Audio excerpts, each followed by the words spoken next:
స్వడబ్బా పరడబ్బా పరస్పర డబ్బా.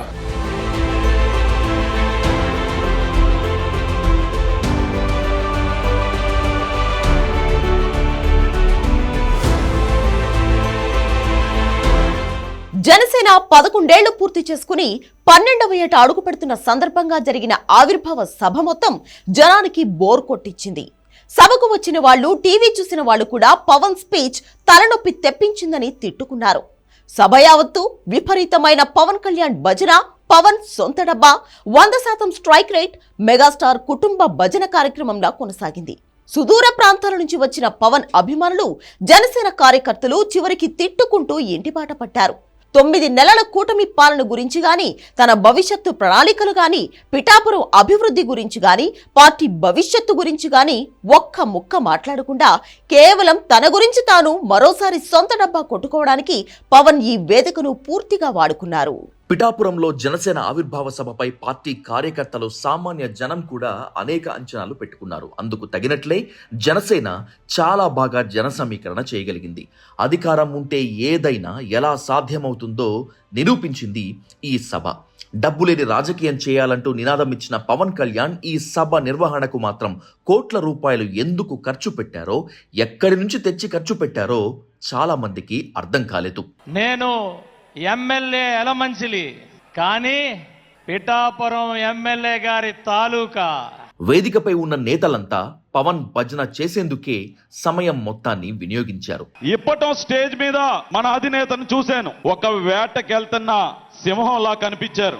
ఈ రోజు స్టేజ్ మీదకి వస్తున్నప్పుడు చూశాను, గుంట నక్కల్ని వేటాడేసిన సింహంలాగా వచ్చి ఆ ముఖంలో ఒక చిన్న చిరునవ్వు, అదే గంభీరం అలాగే ఉంది. మీరు ఒక్కసారి క్లోజప్ లో కనుక చూస్తే రాష్ట్రాన్ని ఇబ్బంది పెడుతున్న గుంట నక్కల్ని వేటాడేసి వచ్చిన ఒక సింహంలాగా ఉంటారు. సరే, కార్యకర్తలు, ఎమ్మెల్యేలు, నేతలు అధినాయకుని భజన చేయటం, పొగడటం ఎక్కడైనా జరిగేదే. ఇక్కడ మాత్రం పరస్పర డబ్బాతో పాటు స్వడబ్బా కూడా మార్మోగిపోయింది. పాడిందే పాట పాచిపళ్ల దాసరి తరహాలో 11 ఏళ్లుగా చెప్పిన పురాణమే చెప్పి తలనొప్పి తెప్పించాడు పవన్. ఎప్పటిలాగే నెల్లూరు పురాణం విడిపించాడు. డాక్టర్ కరీముల్లా ఆస్తమా మెడిసిన్ కథ మనకు తెలిసిందే. పవన్ కళ్యాణ్ చిన్నప్పటి కథలు, ఆయన విన్యాసాలు, మార్షల్ ఆర్ట్స్ అన్నీ గతంలో చెప్పి కొన్ని వందల సార్లు పవన్ కళ్యాణ్ అదే పనిగా చెప్పి బోర్ కొట్టించాడు.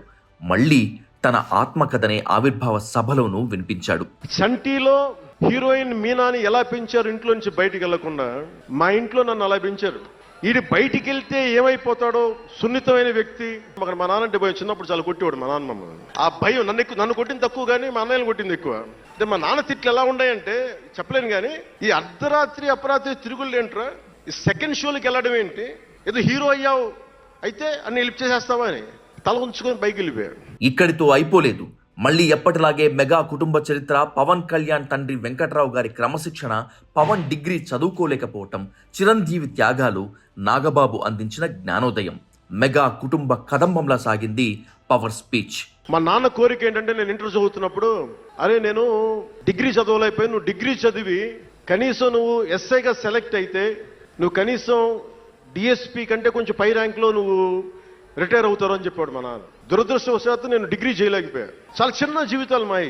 మా అన్నయ్య గారు ఏదో పొరపాటు యాక్టర్ అయిపోయి తప్ప నాకు రావాలి నేను ఎప్పుడు అనుకోలే. 450 మంది జన సైనికులు బలయ్యారు అంటూ పవన్ కళ్యాణ్ చెప్పిన కొత్త విషయం కొద్దిసేపు అందరినీ కంగారు పెట్టేసింది. అసలు జనసేన కార్యకర్తల ఉద్యమాలు ఎప్పుడు చేశారు? 450 మంది జన సైనికులు బలైపోవటం ఏంటి, ఇది ఎప్పుడు జరిగింది అని బెంబేలెత్తిపోయారు జనమంతా. తీరా చూస్తే గడిచిన 11 ఏళ్లలో ఆ పార్టీకి సంబంధించి 450 మంది కార్యకర్తలు రకరకాల కారణాలతో సహజ మరణం పొందారు. కొందరు ప్రమాదాల్లో చనిపోయారు. వాళ్లకు పార్టీ ఇన్సూరెన్స్ చేయించడం వల్ల ఆర్థిక సహాయం అందింది. అంతేకాని వాళ్ళెవరూ ఉద్యమాలు చేసి వీరమరణం పొందలేదు. ఆ విషయం స్పష్టంగా చెప్పలేకపోయాడు పవన్ కళ్యాణ్. 450 మంది పైచీలకు జన సైనికులు సినిమాలను కాదు సిద్ధాంతాలు నమ్మి చనిపోయారు. 16 ఏళ్లు రాజకీయాల్లో ఉన్నప్పటికీ వైసీపీ అధినేత జగన్మోహన్ రెడ్డి లాగే పవన్ కళ్యాణ్ ఇంకా పేపర్లపై రాసుకొచ్చి ప్రసంగిస్తున్నాడు.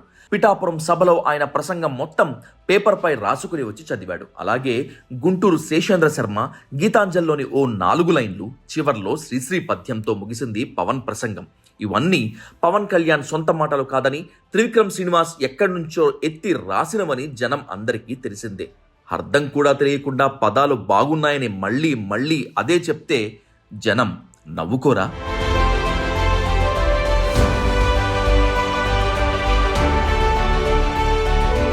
పవన్ ప్రసంగంలో 40 ఏళ్ల టీడీపీని నేనే బతికించాను అంటూ పదే పదే చెప్పుకోవటం వికారం పుట్టించింది. 100% స్ట్రైక్ రైట్ టీడీపీ ఓట్లు లేకుండానే వచ్చిందా?